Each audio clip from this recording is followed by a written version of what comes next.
చీర మగ్గం అన్నమాట. ఇక్కడ చీర పెట్టుకున్నారనుకోండి, బార్డర్ వేసుకుంటుంటే వెళ్ళిపోవచ్చు. చిన్న మగ్గం ఏంటంటే మనం బ్లౌజెస్ చేయడానికి మనకు అనుగుణంగా ఉంటాయి. ఇంకా బేస్ చేసుకుంటే దాన్ని రూల్ చేసుకోవచ్చు. రూల్ చేసుకొని దగ్గరగా రూల్ చేసుకొని మనం ఏ పార్ట్ అయితే వేసినా ఆ పార్ట్ మనం పూర్తి అయిపోయాక మళ్ళీ రూల్ ఓపెన్ చేసుకొని ఇంకో పార్ట్ మనం వెళ్ళిపోవచ్చు. ఇది వచ్చేసి మనకు అందుబాటులో ఉంటుంది, మళ్ళీ రీజనబుల్ రేట్, ఎక్కువ అమౌంట్ కూడా కాదు. నెక్స్ట్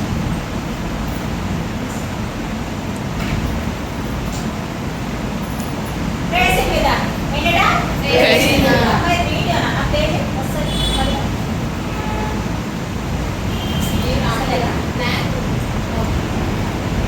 ట్రేసింగ్ విధానం ఏంటంటే ముందుగా మనకు కావాల్సిన మన దగ్గర కస్టమర్స్ ఎవరైతే వస్తారో వాళ్ళ కొలతలు తీసుకొని ఆ కొలతలకు అనుగుణంగా ఏం చేయాలి, ఆ కొలతలకు అనుగుణంగా అవుట్లైన్ తీసుకోవాలి. ముందు డిజైన్ తీస్తామా సీఎము వాళ్ళ కొలతల ప్రకారం ఏం చేయాలా, ముందుగా అవుట్లైన్ తీసుకోవాలి. హ్యాండ్ కానివ్వండి, బ్యాక్ నెక్ కానివ్వండి, ఫ్రంట్ నెక్ కానివ్వండి, వాళ్ళు ఏదైతే కస్టమర్స్ మన దగ్గర అడుగుతారో ముందుగా వాళ్ళ కొలతల ప్రకారము అవుట్లైన్ వేసుకోవాలి. అది బ్యాక్ పార్ట్ కావచ్చు లేదా హ్యాండ్ పార్ట్ కావచ్చు. అవుట్లైన్ వేసుకున్నాక వాళ్ళు ఎంచుకున్న డిజైన్ ఏదైతే ఉందో ఆ డిజైన్ ని ఆ అవుట్లైన్ లో మనం ఏం చేయాలా, అప్లై చేయాలి. అర్థమైందా? ఇది ట్రేసింగ్ విధానం. అప్లై చేసిన తర్వాత రెండు వైపులా గీసుకొని దీనితోనే మనం ఏం చేయాలా, క్వశ్చన్ ఏమొస్తుంది, ట్రేసింగ్ పేపర్ ని వేటితో హోల్స్ పెట్టాలి. మేకులు, రాడ్లు, సూదులు, లేదంటే మనకు బాల్ పిన్స్ ఉంటాయి. మనం ఈ హెయిర్ లో పెట్టుకున్నాం కదా, బాల్ పిన్స్ అయితే షార్ప్ గా దిగుతాయి. అంటే మనకు వేక్ పైకి ఉంచుకోకుండా లేదా సేఫ్టీ తీసుకొని మనం చేసుకోవాలి. ఓకేనా? ఇదే మనము దానికి హోల్ చేసుకొని తర్వాత ఏం చేయాలి, black and white powder mix చేసి టప్ అండ్ ఆయిల్ వేసుకొని కాటన్ తో రుద్దాలి. కానీ మనం అలా చేయలేదు.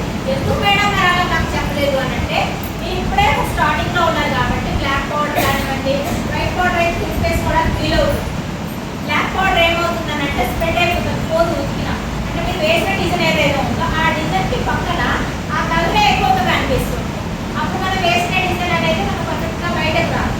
అది మనం చాలా ప్రాక్టీస్ చేస్తూ వస్తుంది. అందుకే మీకు ముందుగా ఏం చేశాను, చాక్ తీసుకొని ఊరికే అనిపించేసి చేసిన తర్వాత పెన్సిల్తో తీసుకోవడం వల్ల పెన్సిల్ ఏమవుతుంది, మనకు ట్రేస్ అవుతుంది. మనం ట్రేస్ చేసుకోవచ్చు ఇంకా.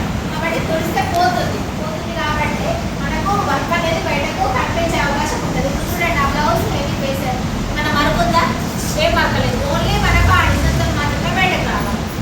అర్థమైందా? కాబట్టి మన ప్రింట్ మనకు కనిపించాలి, కానీ అది ఎక్కువగా ఎక్స్పోజ్ అవ్వకూడదు ప్రింట్ అనేది. కాబట్టి నేను అది మీకు ఇవ్వలేదు. నాకు శారీస్కి అదే వేపిస్తాను.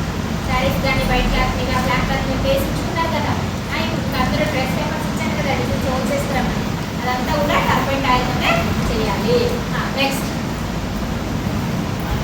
ఇదే ఏంటంటే మాడా గుట్టు అంటే జెంటోస్తో కూడా మాట్లాడి మీరు ఈ ఫోన్లో ప్లే చేసుకుంటారు వీడియో, ఇక్కడ ప్లే అవ్వట్లేదు. Next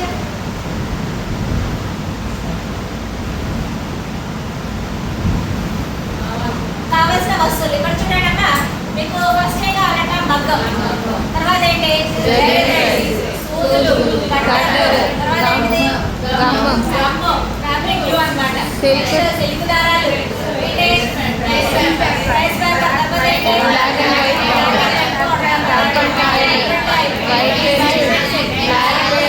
carbon paper,